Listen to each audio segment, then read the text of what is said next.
Halo semuanya, Assalamualaikum warahmatullahi wabarakatuh. Perkenalkan, Okay, let's go. pada kesempatan kali ini, saya akan membahas seputar tema matkul kewarganegaraan tentang pemerintahan yang bersih dan demokratis. Pemerintahan yang bersih dan demokratis merupakan landasan utama bagi terciptanya negara yang adil, transparan, dan berkeadilan sosial. Dalam praktiknya, pemerintahan yang bersih menekankan integritas, akuntabilitas, dan profesionalisme dalam setiap pengambil keputusan.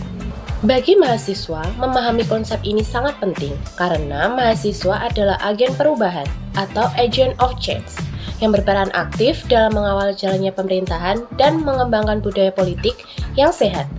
Dengan pemahaman ini, mahasiswa dapat menilai, mengkritisi, dan memberikan solusi terhadap permasalahan pemerintahan yang ada.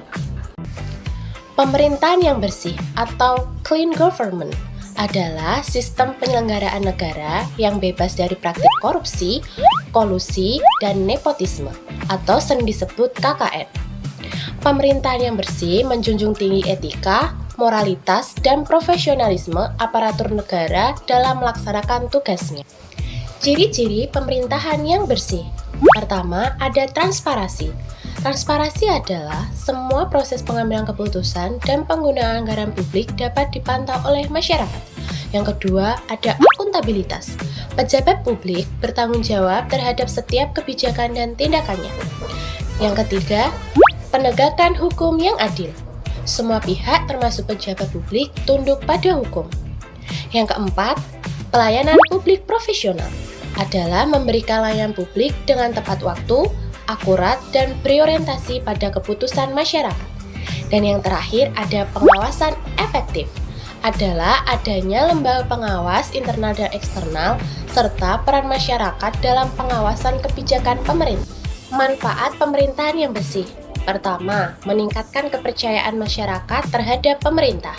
Kedua, menekan praktik korupsi dan penyalahgunaan kekuasaan. Ketiga, menciptakan pelayanan publik yang berkualitas. Dan yang terakhir, mendukung pertumbuhan ekonomi dan pembangunan berkelanjutan. Nah, untuk pembahasan yang berikutnya, kita akan membahas tentang pemerintahan demokratis. Apa sih pemerintahan demokratis itu? Pemerintahan demokratis adalah sistem pemerintahan yang berlandaskan pada kedaulatan rakyat. Kekuasaan tertinggi berada di tangan rakyat dan dijalankan melalui mekanisme perwakilan, pemilihan umum, dan partisipasi aktif warga negara. Manfaat pemerintahan demokratis. Apa saja sih manfaat pemerintahan demokratis itu? Yang pertama, ada menjamin hak dan kebebasan warga negara. Yang kedua, mendorong transparansi dan akuntabilitas.